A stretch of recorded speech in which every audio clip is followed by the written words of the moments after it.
Uh, our guest today is the Executive Director of the Regional Transportation Authority. He has served in that position for 4 years. Our guest today is charged with oversight, financial assistance, and planning coordination of the region's transit operating agencies, the CTA, Metra, and PACE. He started his career in transportation as a bus driver. Our guest today is a graduate of Georgetown University. He earned his law degree at DePaul University. Our guest today and his wife, Allison. Let's give Allison a round of applause.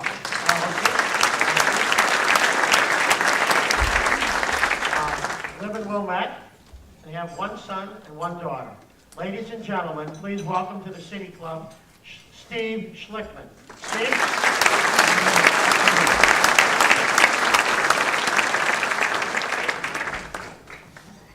Thanks for mentioning my most distinguished achievement in my transportation career as a bus driver.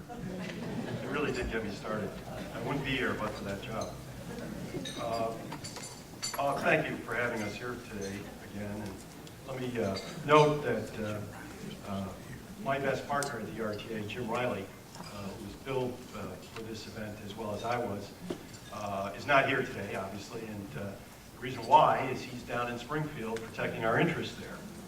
And what was the old saying, whenever the legislature's in session, no man's life, liberty, or property? Well, no, I won't go there. But Jim really is the best partner I could hope to have at the RTA. He is, as you know, someone who's achieved a lot for the state of Illinois, for this region, in other capacities. And he certainly has been, I think, the best leader I've worked under in my career. I almost feel a little naked up here without him standing right next to me. I'd also like to thank Allison for showing up today. Thanks, Allison. She told me not to say this, but she works for the Federal Reserve, so if you think I have problems.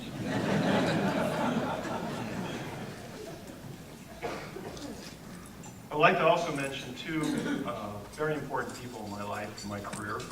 The person who gave me my first big job at the CTA, Joby Berman, who is sitting over here. Joby? Many people know Joby. She's been in transportation for a little while. And then also Bernie Ford, who's sitting right here. Look down the table. Bernie Ford has had a long, distinguished career in transportation, particularly in transit. And I'd like to congratulate Bernie in being inducted into the American Public Transportation Hall of Fame recently, which is quite an achievement.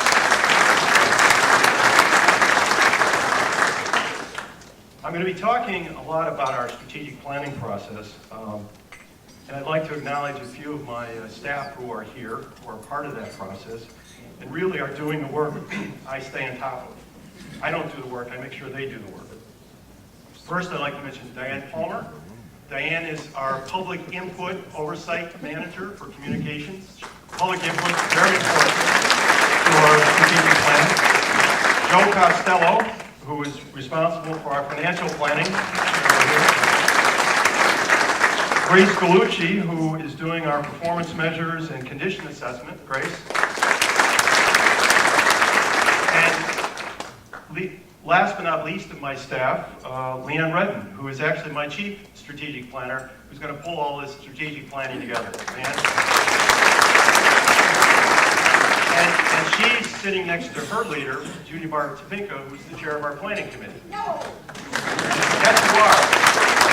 You still have to work for it, even though you're running. Thank you again for hosting us here at the City Club. Thank you for your support for our regional transportation system. Before I get into talking about strategic planning, let me first briefly address the current fiscal crisis, which Jim would have addressed if he had been here. I always like to give him the bad news part of the speech. And as you know, we are all facing the current fiscal crisis together. This is turbulent times for us, for everyone. It's an historic economic crisis that's affecting all levels of government. Like the state and the city, our revenues are way down because of this situation. We are facing dramatic decreases in revenues, not only here in Chicago, but throughout the country. 80% of the transit agencies across the country have faced revenue shortfalls of 20% or more. Many have been forced to raise fares and cut service this year. Fortunately, the CTA, Metro, and PACE were able to avoid those painful actions this year through a combination of internal cuts, reallocation of funds, timely infusions of working cash from us, and other management approaches. Also key was the one-time infusion of the Obama federal stimulus funds this year. We're gratefully appreciative of that. Revenues will recover, and we expect a modest recovery in 2010, but they will continue to lag. The one-time actions we took this year cannot be taken again. Unfortunately, therefore, all three transit agencies have recently announced service changes or budget cuts and fare increases for 2010. And these are more than just tactics to balance our budget. We understand that they impact millions of riders who depend on the system every day. People who are trying to get to work, to visit their doctor, to attend school, or to simply live their lives in an independent and affordable way.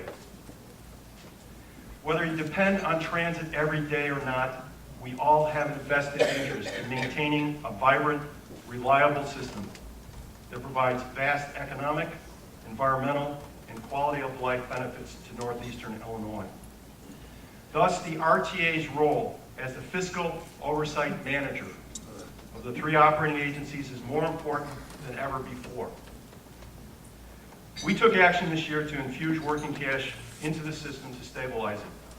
More recently, the RTA board took an important step to mitigate the impact of service cuts and fare increases by calling for a rollback of the senior free rides program and limit it to those seniors who are of limited means.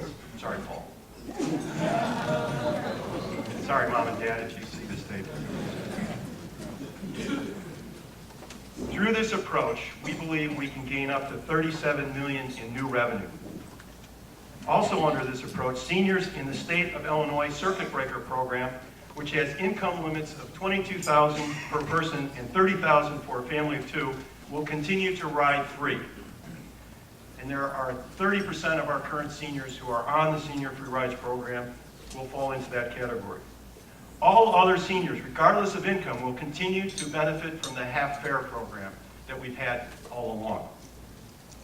But despite these actions and our best hopes, we must still take prudent and realistic action as the economy continues to struggle and recover. We continue to work closely with CTA, Metro, and PACE to examine all of our options for 2010. Working with them, the state and the federal governments, we hope to creatively manage our resources to avoid some of the more drastic effects of this recession. More detail on that hopefully will emerge from Springfield this week. Most of what I want to discuss today, however, is another tool to deal with the challenges such as an economic recession, and that's strategic planning, or more importantly, in private sector terminology, creating a business plan and living by that plan. So let's get started.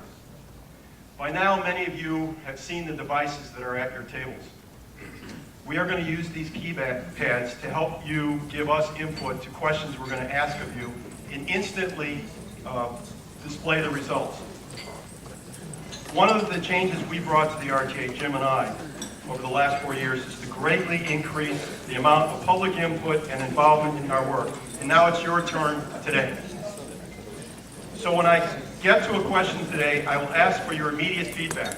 Now, does anyone from the RTA, CTA, Metro, or PACE have a device? Please raise your hand. Please give your device to someone else. I mean it. Really. Give it to someone who we serve, so that those that we serve will give us good input. Thank you. Gotcha. So you can press the number or letter on your device to answer a question. Listen up, you need this important instruction. To answer a question or rank something. And you will know it's working when you see the green light flash, the little green light. I want to thank the Chicago Metropolitan Agency for Planning and the Metropolitan Planning Council for providing these devices to us today. CMAP and MPC are leaders in the public input process for planning, and we appreciate partnering with them. These devices are a great tool in their efforts, and hopefully now in our efforts, to get the information we need from the public. And I would appreciate that you would leave them at the table. They are a visitor center. Or drop them in the box, which I think will be provided for you outside the doors. So let's take a quick test run and make sure they're working. First question, how did you get to work this morning? Be truthful.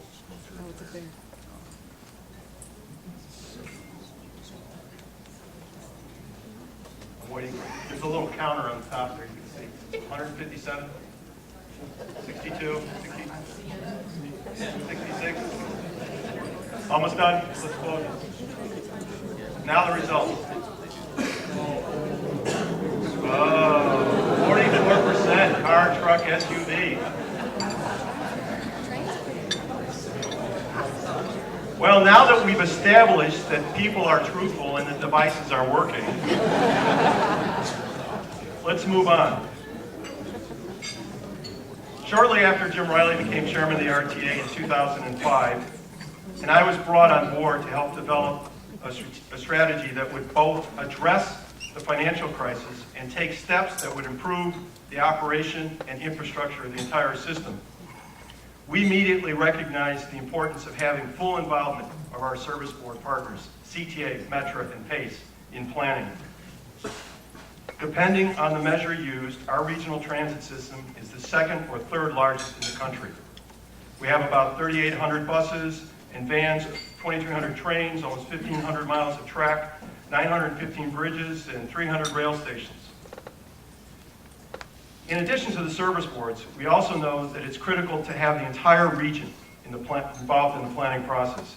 A significant partner in that regard is the Chicago Metropolitan Agency for Planning, or CMAP.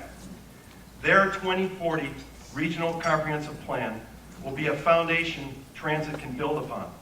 Our plans will be consistent with their plan. And of course, as I mentioned earlier, we seek input from anyone in the region, throughout the region. With this partnership, we produced the Moving Beyond Congestion Plan in 2007. That plan included the recommendations of the State Auditor General from an exhaustive audit of the transit agencies. And there are recommendations that we are moving forward on and implementing. The Moving Beyond Congestion Plan verified the need for operating and capital funding in Springfield in 2007. Through the Auditor General's recommendations, it also highlighted the need for reforms and increased accountability for all the agencies. It served as the basis for the RTA legislation signed into law in 2008. This legislation included an increase in the regional sales tax for transit and in Chicago's real estate transfer tax for the CTA. Without that legislation, the transit system would have been devastated even before the recession. So we do greatly appreciate that the legislature approved that, and the governor of that time signed it, gave us free rides for seniors. As I said earlier, the strategic plan should be a formal business plan.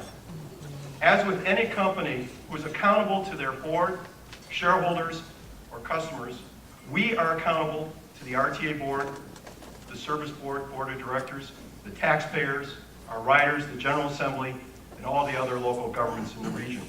We owe it to the taxpayers and stakeholders to provide a solid plan when we are seeking or spending regional, state, or federal funds.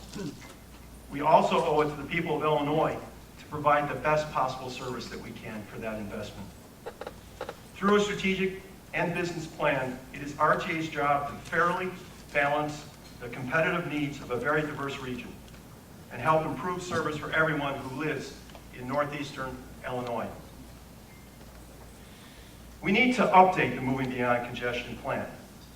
It was initially designed to address our need for funding, and it did not incorporate a number of key elements a business plan should have. We need to include measures of performance, a better understanding of the market and the services needed to address that market.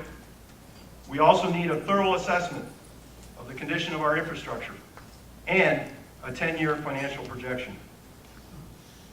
Finally, we need to synthesize these evaluations to create strategies for how we meet our challenges, capture our opportunities, and achieve the goal of a world-class transit system. To achieve the plan update, we are working closely with CTA, Metro, and PACE, as well as the stakeholders across the region. As I mentioned earlier, an essential part of our planning and making informed decisions is integrating your opinions and feedback as we move forward. Over the years, we have worked with tens of thousands of individual riders and hundreds of community, business, labor, civic, and faith-based organizations to not only assist in advocating for the needed investments in our transit system, but also to inform our work and give direction as to how we maintain and enhance the system. So let's get your thoughts right now. In 2009, the state allocated $2.7 billion in state capital funds to this region for transit. Please rank your priorities, with 1 being the highest and 6 being the lowest. Your device will read your first entry as your top priority, your second entry as your second priority, all the way until you've entered all 6 numbers. So if 3 is your top priority, enter it first, and then move on from there. So let's try it out. It's going to take a little longer because you have more to think about.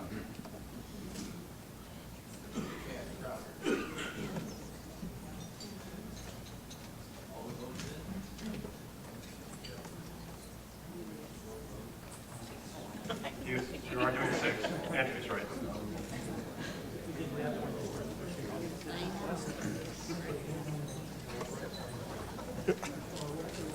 There we are. Well, that's pretty balanced. Well, as you can see, everybody has different priorities. And please note, there was a trick question up here. 5 and 6 are not eligible for capital funding. They're operating needs. Now, that we can switch money around, and we do play that game, and federal rules are flexible, but essentially those are operating requirements. So how do we begin to decide what our priorities should be and how to fund them, given that that didn't really help give us a lot of direction?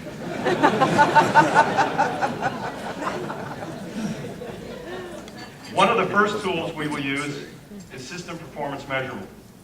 In May of this year, we released a set of regional measurements that created a baseline set of data. They will allow us to better understand where we need to improve going forward.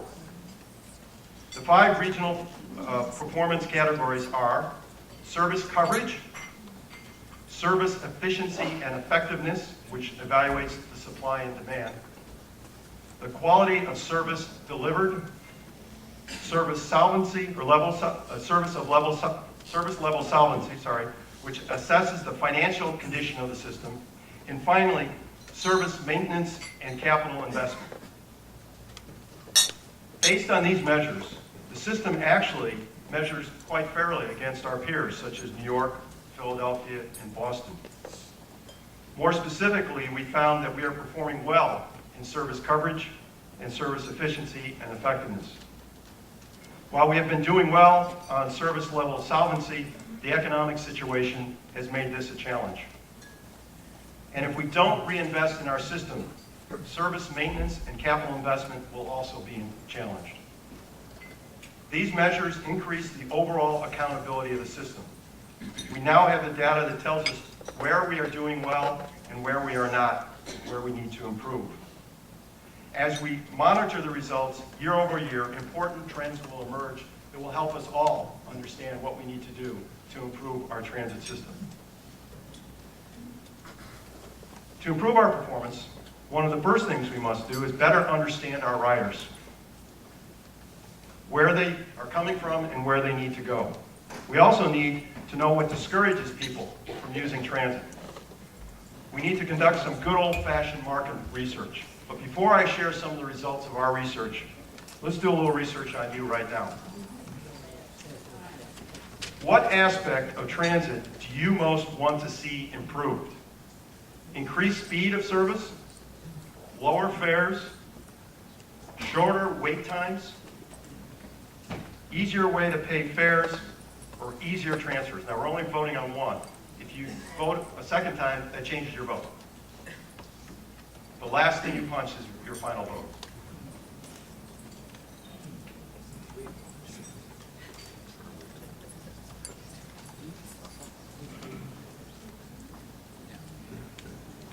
Okay. Shorter wait times, 48 increased speed of service. That is very helpful. That tells us something. In conducting our research, we asked some fundamentals. Who is currently riding transit? How can we increase ridership in the region? Where are riders beginning and ending their trips? And when do they start and end those trips? These may seem to be basic questions to you, but they are very essential to our business. We need to determine where to adjust service to make it more effective based on that information. We need to determine how to contract service in difficult financial times, but being balanced and fair and as effective as we can in serving the needs of the region. And to determine where to expand service when we can afford to do so. The type of comprehensive market research we are doing is common in the business world, but not often used in the public sector or transit agencies. We are conducting market research that combines people's attitudes towards transit and their travel patterns. We haven't done this before. Between a regional household travel survey and RTA's attitudinal survey, over 41,000 people, both highway and transit users, were interviewed to help paint a picture of how people use transit in our region. And we'll have a full report on this study and other studies towards the end of the year. Our findings show that people care most about wait time more than cost. I think that was reflected up there. We also found that existing transit users place great value in having different fare payment options. Non-transit users, and this is interesting, on the other hand, are intimidated by the fare structure, especially when it comes to transferring from one type of service to another, say from Metra to CTA. This is a survey, objectively done. It's not serving our special interest in having universal fare cards, but it is. Oh, of the 41,000, how many in the tollway survey did we? How many non-transit users? I don't have it off the top of my head. That was the smaller group though. It was thousands though, wasn't it? Yeah. It was thousands. We're not only studying attitudes, but we're also studying behavior. CMAP provided the data we used in our behavior study, and we have found a few interesting things. For instance, our analysis shows that transit use spans all income levels in this region. So there's great support, great interest in transit throughout the region. Wealthy or not, poor or rich. Now there is a demand, Now where there is demand, there is a question of supply. We are just now embarking on details of our transit supply analysis and have a few snapshots to provide on this front. But I'd like to start by asking you for your thoughts on how you think transit supply is meeting demand. So, where do you think transit could better serve the market? Travel within downtown Chicago, travel between Chicago neighborhoods, suburb to Chicago, Chicago to suburb, suburb to suburb. Please vote.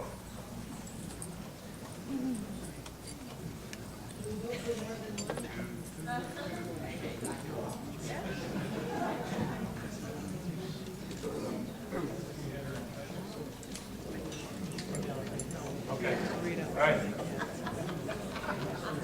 Travel between Chicago and neighborhoods and suburb to suburb.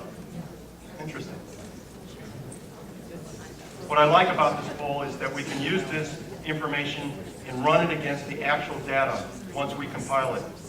I'll be curious to see how the perception in this case meets the actual supply or if it doesn't. Through this study, we are going to be able to determine where the system is most effective. We will take a look at overall trip volume. We will also review factors such as population density, employment density, walkability at both ends of the trip, and car ownership. Through this study, we will identify the places where people are traveling, invest where there are gaps in transit supply, and adjust service where it is oversupplied. Now, let's talk about the condition of the system. This is a question. What system asset should be a priority for replacement?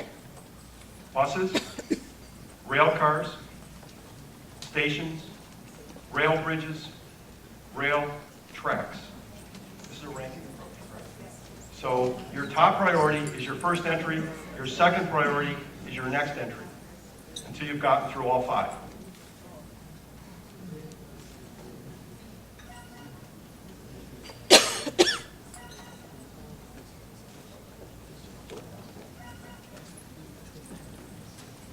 That's fairly evenly dispersed. Of course, we have a lot of engineers in the room that know that.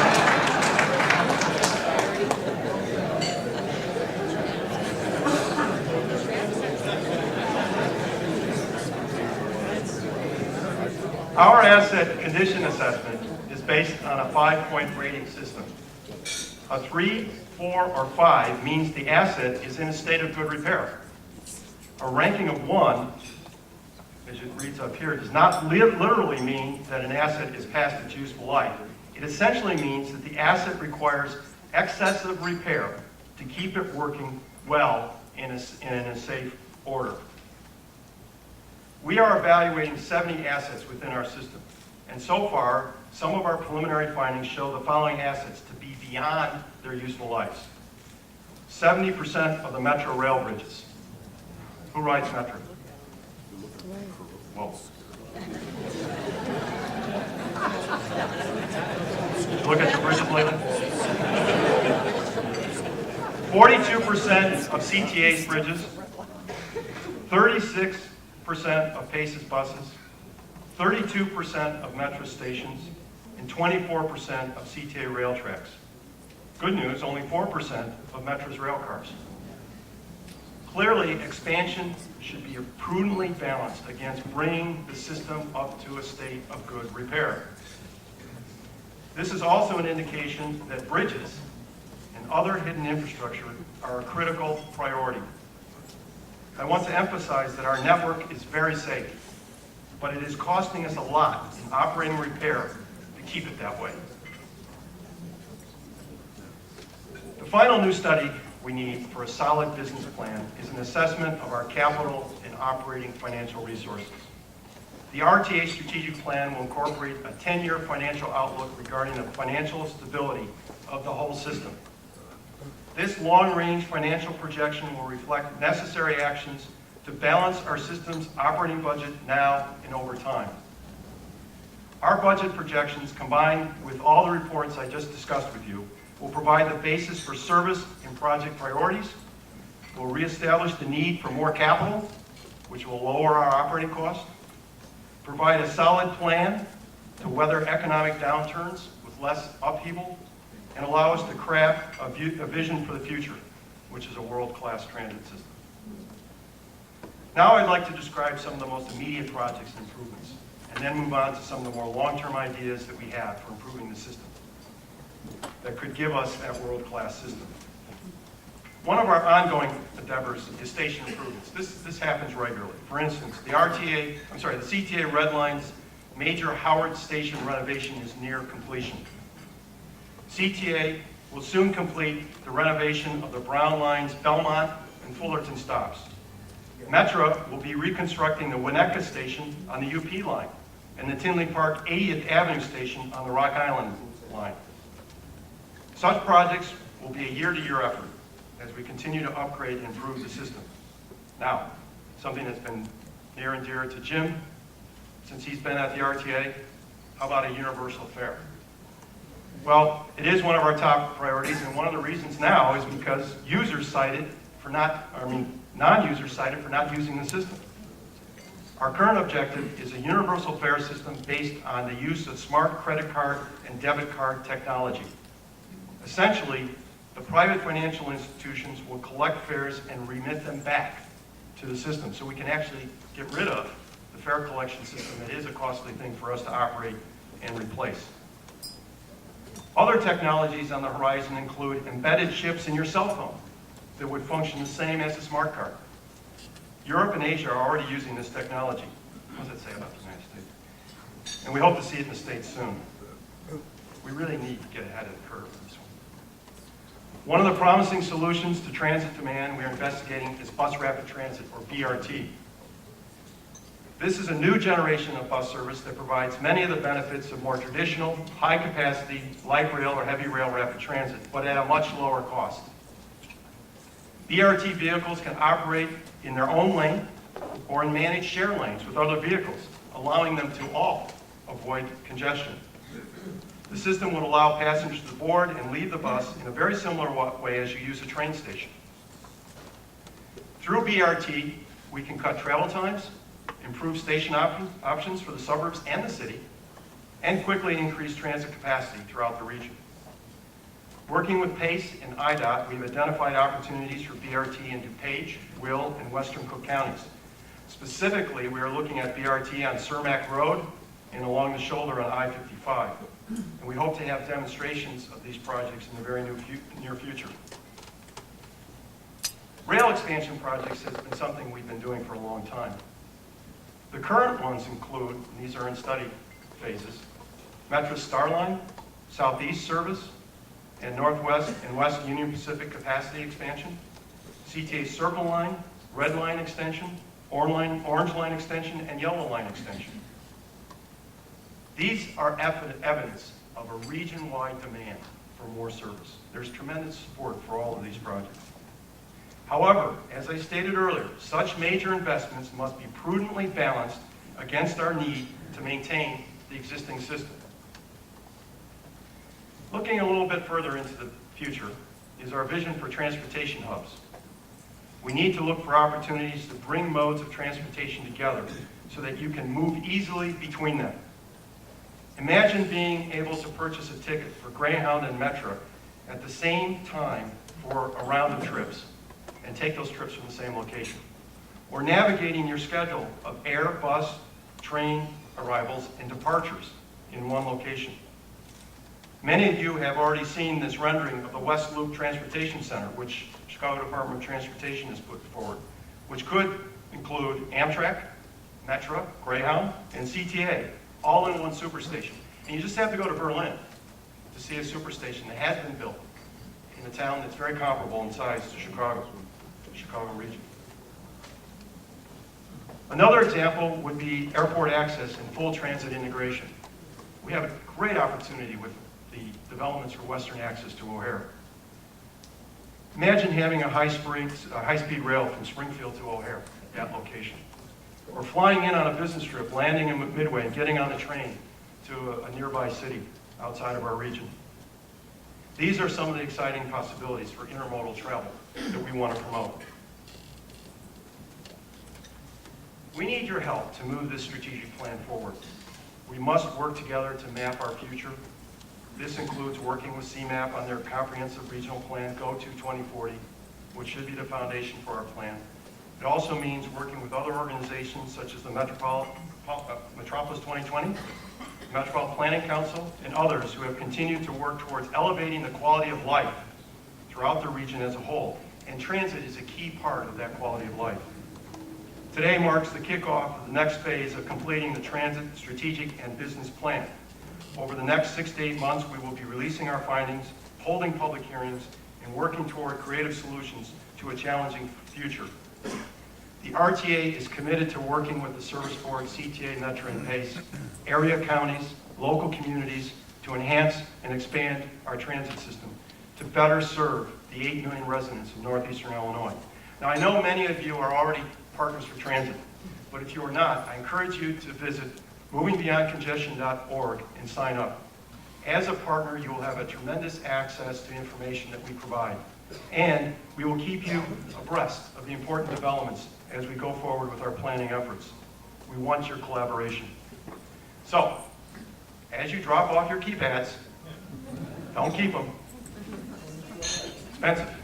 Remember that we have different aspects of this presentation which we would like to present to other groups.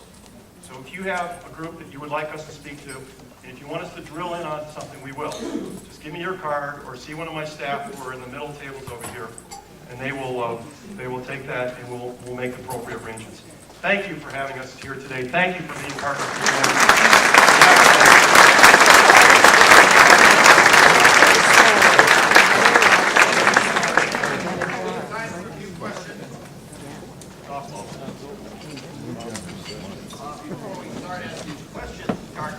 Flowing up to the front.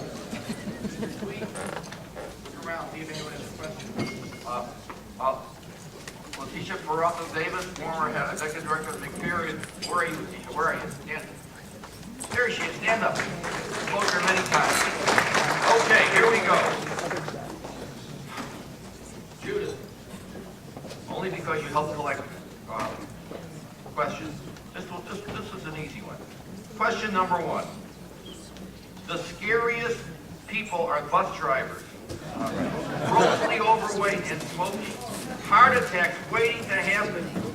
On your keypad, punch which way you think that they're going to go. How do you address that?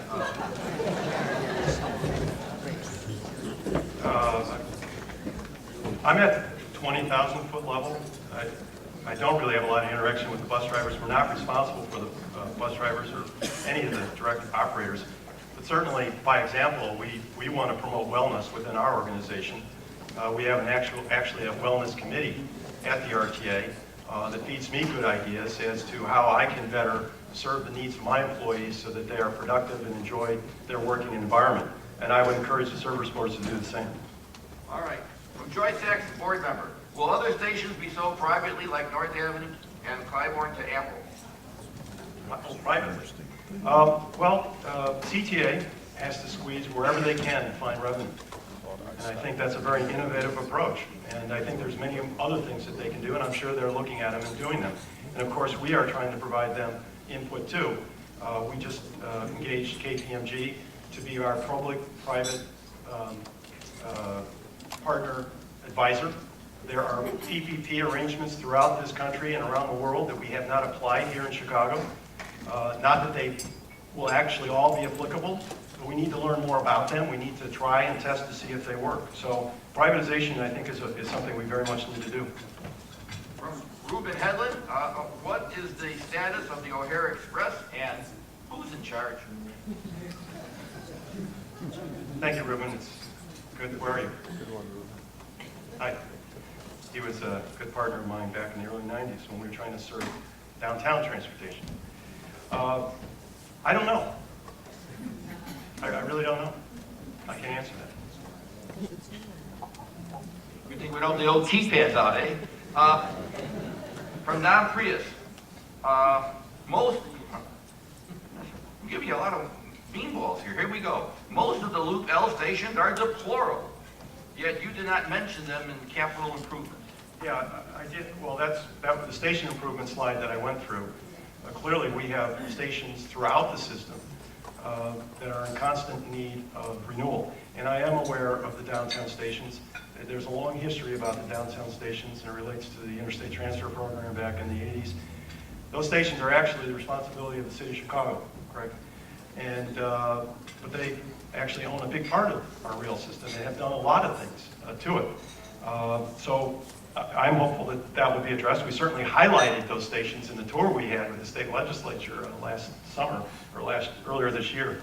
So they make great examples of what we need to do to reinvest in the system, but we need more revenue to do that. Or we need to bring back Charles Tyson Yerkes. Who is he? The man who built the loop. A former felon. Anyone have a problem with that? How do you think most of the city was built? All right, question from Ann Anne Marie St. Germain, while outside RTA's purview, can you comment on the high-speed rail in the region? Well, as part of our strategic plan, we acknowledge high-speed rail is a very important intermodal connection for us. We see the value of high-speed rail, or I like to say higher speed rail, because I think it's an incremental improvement that you have to go through. If you had true high-speed rail, you'd have to have dedicated tracks just for passenger rail, and that's enormously expensive. I think we are well positioned in this region to, Midwest region as a whole, and particularly Chicago to St. Louis, maybe Chicago to Minneapolis, Chicago to Detroit, to access the federal money that the Obama administration has put forward. And it looks like Congress is gearing up to put a lot more into that. So I think we have the plans in place. IDOT's been working on this a long time with 8 or 9 other states in this region, and we clearly are considered one of the priority regions to invest in. So I'm very encouraged by it. The old professor could really unload, but showing incredible restraint. Unusual, thank you, Jeff, because if you had your keypad, I know those 3 cities would be really high on your list. All right, from Grant Lidsky, Grant, you got to write a little clearer. Will the transit system continue to look for sponsorship? This is what Joyce Acker said. We skipped that question. All right, last question. From a concerned transit commuter, normally we like names on this. This is not, this is not the federal witness protection here. Why is CTA facing a $300 million deficit, and commuters will have to face service cuts and fare increases, while Metra seems to not to have the issue? Well, all 3 agencies clearly are having difficulties with their budgets. First, on the capital side, we're all underfunded. And we are going to show how seriously underfunded we are through our capital condition assessment. I showed you the Metra bridges are 70% beyond their useful life. And Metra has announced fare increases, modest compared to CTA, and also is, I believe, cutting 150 jobs in their agency. Unfortunately, CTA has a complication in that we thought the real estate transfer tax was going to be helpful in solving the deficit that we had back in 2007. We all know what's happened to real estate. CTA solely relies on that tax. That tax, I believe at one time, was supposed to come in at $100 million. It's now coming in at $20 million a year. So that's an 80% cut in just those revenues. And then our sales tax, I believe, are 20% down overall. So that, unfortunately, has a particularly heavier impact on CTA, and that's why they're facing what they're facing. But let me say, and I said this to the press, the plan that they put forward, while it is not something we want to do, it's against our mission, I thought was done in a very thoughtful and balanced way. It was one of the best plans, budget plans that I've seen ever, and I've seen many crises in transit in this region. It clearly is. It's not trying to single out any one neighborhood or any one line by discontinuing a line or lines. It's trying to continue to provide everybody their service, maybe not as frequently as they currently have it, but you will still have your line to depend on. That's my answer. How about a round of applause?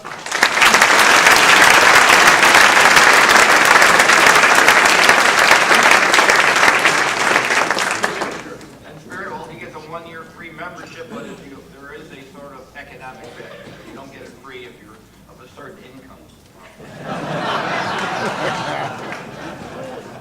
Not bad. Where's the Shelley? Is that a good idea, Mr. Accountant? Yes, okay.